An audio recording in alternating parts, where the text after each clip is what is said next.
Hello students, आप सभी का स्वागत है ताप्ती स्टडी क्लासेस चैनल पे। आज के इस वीडियो में हम मासिक टेस्ट अगस्त का कक्षा 12वीं भौतिक शास्त्र यानी फिजिक्स का यहाँ पर कंप्लीट सॉल्यूशन देखने वाले हैं। तो सबसे पहले यदि आप चैनल पे नए हो तो जल्दी से चैनल को सब्सक्राइब कर लीजिए ताकि आपको सारे सब्जेक्ट्स के मासिक टेस्ट के कंप्लीट सॉल्यूशन मिल सके। इसके पहले मैं 12वीं हिंदी गणित का भी दे चुकी हूँ और केमिस्ट्री का भी। तो यदि आपने वो सॉल्यूशन नहीं देखे, क्लास 12th का फिजिक्स केमिस्ट्री मैथ्स अब यहाँ पर कंप्लीट हो जाएगा। इसके साथ ही बायोलॉजी का भी आपको नेक्स्ट सॉल्यूशन अगले वीडियो में मिल जाएगा। इसके लिए आपको बस चैनल को सब्सक्राइब करना है, साथ ही वीडियो को ज़्यादा से ज़्यादा अपने सभी दोस्तों के साथ में शेयर करना है जिससे कि उन सभी को भी वीडियो मिल सके। तो शुरू करते हैं। यहाँ पर पहला क्वेश्चन है, सही विकल्प का चयन कीजिए। सही विकल्प की चयन कीजिए में आपको जो 5 अंक का क्वेश्चन है, एक एक अंक के हैं, सारे के सारे अच्छे से आपको करना है। तो सबसे पहले क्वेश्चन में आपको वायु में स्थित एकांक धनावेश से गुजरने वाले विद्युत फ्लक्स का मान कितना होता है यहाँ पर आपको पूछा गया। तो कितना होता है, 1/ε0 होता है। ठीक है, यहाँ पर आपका आंसर कितना हो जाएगा, 1/ε0। इसको ε0 कहा जाता है। तो इसका आंसर क्या होगा, ब नंबर का, यानी ऑप्शन नंबर बी। चलिए दूसरा है, विद्युत क्षेत्र की तीव्रता यानी ई का मात्रक एसआई मात्रक क्या है। तो यहाँ पर आपको बताना है। तो एसआई में पूछा तो बहुत सरल है, न्यूटन प्रति कूलाम है, यानी ऑप्शन नंबर अ सही है। ठीक है, इसके बाद आगे बढ़ते हैं नेक्स्ट क्वेश्चन की ओर। नेक्स्ट क्वेश्चन है 4μF यहाँ पर आपको दिया गया है। इसमें धारिता के कितने संधारित्रों से परिणामी धारिता 6μF प्राप्त होगी। कितने आपको यहाँ पर लगेंगे। तो ऑप्शन नंबर क्या हो जाएगा, सी यहाँ पर 3 आपका राइट आंसर हो जाएगा। चलिए अगले क्वेश्चन की ओर बढ़ते हैं। नेक्स्ट क्वेश्चन क्या है, धारा घनत्व का एसआई मात्रक क्या है आपको बताना है। धारा घनत्व यहाँ पर क्वेश्चन पूछा गया है। तो धारा घनत्व का एसआई मात्रक क्या होता है, एम्पियर प्रति मीटर का स्क्वायर, यानी ऑप्शन नंबर डी जो है आपका राइट आंसर है। चलिए आगे बढ़ते हैं। इसी प्रकार से क्वेश्चन नंबर 5 है, 2 ओम 4 ओम, यानी यहाँ पर आपको ओम दिए गए हैं 2, 4 और 5, इनके प्रतिरोधक पार्श्व क्रम में संयोजित है।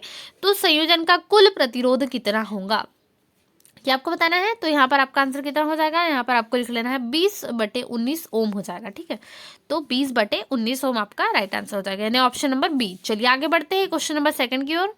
तो यहाँ पर आपको क्या करना है, कोई भी 3 प्रश्न हल करना है और एक एक क्वेश्चन कितना क्वेश्चन अंक का है, 2-2 अंक के, मतलब 2-2 अंक के सारे क्वेश्चन आपको सॉल्व करना है शॉर्ट में। तो चलिए शुरू करते हैं। समविभव पृष्ठ क्या है, फिर इसके 2 गुण, ओम का नियम, इलेक्ट्रॉन के अपवाह वेग, विद्युत क्षेत्र की जरूरत, इनमें से कोई भी 3 कर लीजिए जो आपको अच्छे से बन रहे हैं। तो हम तीनों के आंसर देखेंगे, इसके बाद और क्वेश्चन पूछे गए हैं, यहाँ पर भी आपको कोई 3 क्वेश्चन करना है। चलिए इनके आंसर देखेंगे हम। तो तीसरे का पहला प्रश्न क्या है, समविभव पृष्ठ। तो समविभव पृष्ठ लिखना है, तो किसी विद्युत क्षेत्र में समान विभव के बिंदुओं को मिलाने वाले काल्पनिक पृष्ठ को समविभव पृष्ठ कहते हैं। ये इसकी परिभाषा हो गई सिंपल सी। अब यहाँ पर इसकी विशेषताएं भी लिखी जा सकती है, तो इससे आपको नंबर अच्छे मिलेंगे। यानी समविभव पृष्ठ सदैव बल रेखाओं के लंबवत होता है और किसी एक समविभव पृष्ठ पर किसी आवेश को एक बिंदु से दूसरे बिंदु तक जाने में कुछ भी कार्य नहीं करना पड़ता, क्योंकि दोनों बिंदु पर विभव कैसा होता है, समान होता है, या विभवांतर कैसा होता है, 0 होता है, यानी v = 0 होता है। तो इस समविभव पृष्ठ की परिभाषा आपको लिख लेना है। चलिए आगे क्वेश्चन देखते हैं।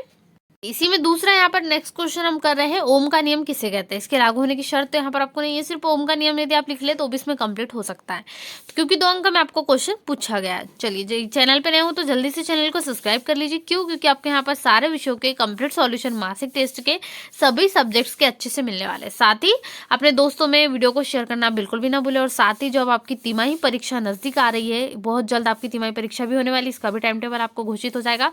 उसके लिए यदि आप सिलेबस कवर करना चाहते हैं, आपको सारे इंपॉर्टेंट नोट्स, पीडीएफ, सब कुछ क्वेश्चंस चाहिए, तो उसके लिए क्या करना होगा आपको, उसके लिए चैनल को सब्सक्राइब करना होगा, जिससे कि तिमाही पेपर आपके जब आए तो आपको सारे नोट्स अच्छे से मिल सके, साथ ही आपका सिलेबस भी कवर हो सके। इसलिए चैनल को जरूर सब्सक्राइब कर ले, दोस्तों में वीडियो को जरूर शेयर करें। ओम का नियम क्या होता है, ओम के नियम अनुसार यदि किसी चालक की भौतिक अवस्था विशेषतः ताप न बदले तो उसके सिरों पर लगाए गए विभवांतर तथा उसमें प्रवाहित धारा का अनुपात कैसा होता है, नियत होता है। अर्थात यहाँ पर V/I कितना हो जाएगा, नियतांक यानी कि R, यहाँ पर जिसे हम क्या कहेंगे, R यानी क्या होता है, चालक का प्रतिरोध। R मतलब इसको कहा से हम रेजिस्टेंस यानी प्रतिरोध इसको कहा जाता है। चलिए नेक्स्ट क्वेश्चन देखेंगे। इसके बाद हम देख लेते हैं जो आपका यहाँ पर नेक्स्ट क्वेश्चन पूछा गया है, वो है विद्युत क्षेत्र की तीव्रता E और विभव यानी कि V, इनमें संबंध बताना है, दोनों में क्या संबंध होता है, और ये विद्युत क्षेत्र की तीव्रता में। ठीक है, तो हम इसमें संबंध देख लेते हैं फटाफट से कैसे आपको करना है। तो सबसे पहले किसी बिंदु आवेश के कारण विद्युत क्षेत्र की तीव्रता हम जानते हैं। जब आप यहाँ पर इसको त्रिभुजीय क्षेत्र में करते हो तो भी यही आपकी आती है। तो E = कितना हो जाएगा, चाहे आप निरक्षीय अक्षीय स्थिति में दोनों में लोगे तब भी आपको यहाँ पर विद्युत क्षेत्र की तीव्रता की आवश्यकता पड़ती है। E = 1/4πε0 Q × Q/R हो जाएगा। ठीक है, ये हम इक्वेशन जानते हैं। इसको दे देंगे समीकरण नंबर 1। इसके बाद किसी बिंदु आवेश के कारण विद्युत विभव क्या हो जाएगा, V इक्वल टू 1/4πε0 Q/R हो जाएगा। ठीक है, यहाँ पर भी विद्युत विभव के बारे में बात हो रही है। इसको दे दीजिए समीकरण नंबर 2। समीकरण 2 का हम क्या करेंगे, आर के सापेक्ष डिफरेंशिएशन यानी अवकलन करेंगे। ठीक है, तो अवकलन करेंगे हम तो dV/dr, क्योंकि हम V यहाँ पर आर के सापेक्ष कर रहे हैं, और ये सारी चीजें हमारी इस प्रकार से हो जाएंगी। 1/4πε0 Q/R है, तो अपन यहाँ पर d/dr लेंगे, क्योंकि यहाँ पर आर के सापेक्ष हो रहा है।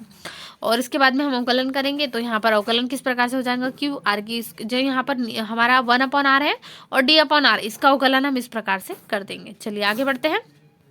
तो हमें नेक्स्ट स्टेप मिल जाएगी, क्योंकि आर की पावर -2, मतलब हम इसको यदि डिवाइड में लेके जाए तो r² हो जाएगा, क्योंकि नेगेटिव घातें जो है प्लस हो जाएगी, बटे में जाएंगी तो। और ये सारे फॉर्मूले किसका हो गया, विद्युत क्षेत्र की तीव्रता E का हो गया। हमने जो समीकरण नंबर 1 दिया था उससे आप देख सकते हैं। तो dV/dr कितना निकल गया, E, मतलब यही विभव और विद्युत क्षेत्र की तीव्रता के मध्य संबंध है।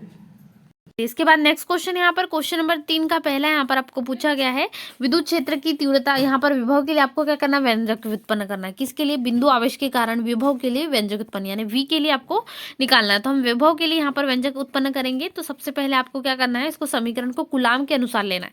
कूलाम के नियम से आप इसको सॉल्व करोगे। प्रतिकर्षण बल यानी F होगा इतने न्यूटन का, उसके बाद में परीक्षण आवेश Q0, कूलाम को प्रतिकर्षण बल के विरुद्ध यहाँ पर D ओमेगा, हम यहाँ पर बल गुणित विस्थापन ले लेंगे। तो इस प्रकार से कार्य निकल जाएगा, और विभव का आपका जो व्यंजक है यहाँ पर प्रूफ हो जाएगा। आपको लिख लेना वोल्ट में आ जाएगा। तो Q कूलाम आवेश से r दूरी पर विभव इतना आपका निकल जाएगा, Q/4πε0 kr वोल्ट। ठीक है, आप यहाँ पर इसको लिख सकते हैं। चलिए इसी का नेक्स्ट क्वेश्चन देखते हैं। चलिए इसी का अगला प्रश्न है, समांतर प्लेट संधारित्र या समांतर पट संधारित्र को आपको समझाना है। इसकी धारिता के लिए व्यंजक भी आपको व्युत्पन्न करना है। तो इसकी धारिता के लिए व्यंजक कैसे ज्ञात करेंगे, सबसे पहले आपको चित्रों को यहाँ पर समझना होगा। जो चित्र आपको यहाँ पर दिया गया है, इसमें जो समांतर प्लेट संधारित्र वो दिए गए हैं, देख सकते हैं आप यहाँ पर आवेश है, ए और बी 2 प्लेट्स यहाँ पर ली गई है, और इस प्रकार से आपको चित्र इसका कंप्लीट करना है। तो जो ये समांतर पट संधारित्र, इसमें धातु की हमने 2 प्लेटें ली, जो कैसी एक दूसरे के समांतर रखी हुई है, और प्लेट इनमें से एक प्लेट का संबंध क्या है, पृथ्वी से डायरेक्टली जोड़ दिया गया है, यानी कनेक्शन इसमें से एक प्लेट का कौन सी का है, बी वाली प्लेट जो है इसका सीधे पृथ्वी से कनेक्शन है। चलिए इसी प्रकार से यहाँ पर ए और बी क्या है, संधारित्र की 2 प्लेटें हैं, दोनों प्लेटों के बीच की दूरी हमने डी मानी है, और प्रत्येक प्लेट का क्षेत्रफल कितना हो जाएगा, ए है। ठीक है, और प्लेट ए को प्लस क्यू आवेश देने पर प्लेट बी के पास वाले भाग ऋणावेश तथा दूर वाले भाग पर धनावेश उत्पन्न हो जाता है।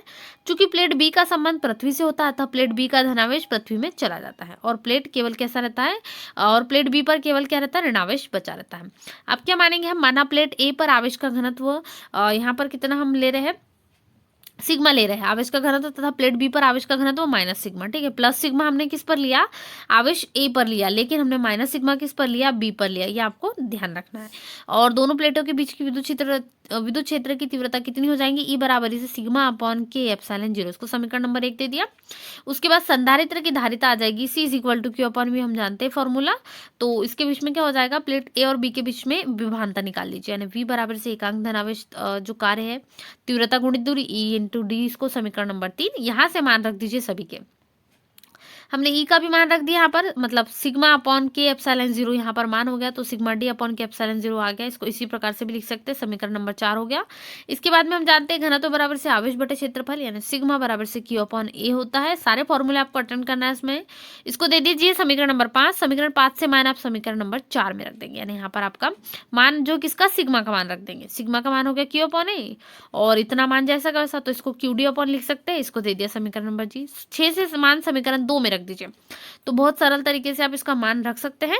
तो आपका आंसर कितना आ जाएगा, सी इज इक्वल टू ए के एप्सिलॉन 0 अपॉन डी। यही क्या है, दोनों प्लेटों के बीच वायु या निर्वात में यदि हो हम माने, तो यहाँ पर हम के का मान यदि 1 ले ले तो कितना आ जाएगा, ए एप्सिलॉन 0 अपॉन डी। 1 का तो हम वैल्यू उतनी ही रहेंगी, तो ये आपके लिए जो है व्यंजक निकल जाएगा। इस प्रकार से आपको उसको सॉल्व कर लेना। तो यहाँ से धारिता के लिए व्यंजक हो गया, समांतर प्लेट संधारित्र के लिए। चलिए अगला प्रश्न देखेंगे इसी प्रकार से, किसी सेल के आंतरिक प्रतिरोध क्या होता है, इससे आप क्या समझते हो। तो सेल के अंदर विद्युत अपघट्य द्वारा धारा के प्रवाह में जो रुकावट डाली जाती है, उसे सेल का क्या कहा जाता है, आंतरिक प्रतिरोध। इस प्रतिरोध के कारण सेल द्वारा दी गई ऊर्जा का कुछ भाग स्वयं सेल के भीतर ऊष्मा के रूप में व्यय हो जाता है। सेल के आंतरिक प्रतिरोध को सेल के साथ श्रेणी क्रम में जोड़ा जाता है, यानी इस प्रकार से श्रेणी क्रम में हम जो जोड़ते हैं, ये श्रेणी क्रम में जोड़ा जाता है। समांतर यानी समांतर, अभी हमने देखा समांतर प्लेट संधारित्र एक दूसरे के आमने सामने प्लेटें थी, इसी प्रकार से। चलिए अगला क्वेश्चन देखेंगे। और इसी के साथ आपको विद्युत वाहक बल भी पूछा गया। तो क्या होता है विद्युत वाहक बल? जब सेल खुले परिपथ में होता है अर्थात इससे धारा नहीं ली जाती है, तब इसके इलेक्ट्रोडों के बीच विभवांतर का सेल को क्या कहा जाता है? विद्युत वाहक बल कहा जाता है। तो यहाँ पर आपको विद्युत वाहक बल लिख लेना है। दोनों पूछिए, आंतरिक प्रतिरोध भी और विद्युत वाहक बल भी, तो दोनों ही यहाँ पर कंप्लीट कर लीजिए। चलिए नेक्स्ट क्वेश्चन देखेंगे। और इसके साथ ही यदि आप चाहें तो यहाँ पर विद्युत वाहक बल का अच्छा सा डायग्राम बना सकते हैं। यानी यहाँ पर देखिए आपको इस प्रकार से दिया गया है संधारित्र। तो यहाँ पर आपको पूरे चित्र को प्लस और माइनस ये आर हो गया और ये विद्युत क्षेत्र की तीव्रता ई हो गई। ठीक है, इस प्रकार से आप बना लेंगे। धारा प्रवाहित जिसमें हो रही है यहाँ पर आर का प्रतिरोध है, ये आपको चित्र बना लेना है। इस प्रकार से आपका चित्र कंप्लीट होगा। उपरोक्त चित्र में क्या दिख रहा है? माना किसी सेल का विद्युत वाहक बल कितना है? ई है, बाह्य प्रतिरोध आर है और आंतरिक प्रतिरोध स्मॉल आर है तथा प्रवाहित होने वाली धारा कितनी आई, ये आपको चित्र में दिख रहा है। अब हम ओम के नियम से क्या करते हैं? चालक के सिरों पर लगाया गया विभवांतर उसमें प्रवाहित होने वाली धारा के कैसा होता है? अनुक्रमानुपाती या समानुपाती। तो ये यहाँ पर क्या है? विभव जो है उसके प्रवाहित होने वाली धारा के अनुक्रमानुपाती ये हो जाएगा। अब हम अनुक्रमानुपाती का चिन्ह हटाएंगे तो यहाँ पर v इज इक्वल टू कितना आ जाएगा? आर आई, यानी कि हम इसको v अपॉन आर भी लिख सकते हैं। तो ये i is equal to v upon R, धारा का निकाल लिया तो दोनों होंगे। धारा का अर्थ क्या होता है कि कुल विद्युत वाहक बल बटे कुल प्रतिरोध यहाँ पर। तो ई बटे आर कुल प्रतिरोध यानी जो हमारा टोटल प्रतिरोध है वो भी और आंतरिक प्रतिरोध है वो भी, बाह्य और आंतरिक दोनों जोड़ दिया तो ये आ गया।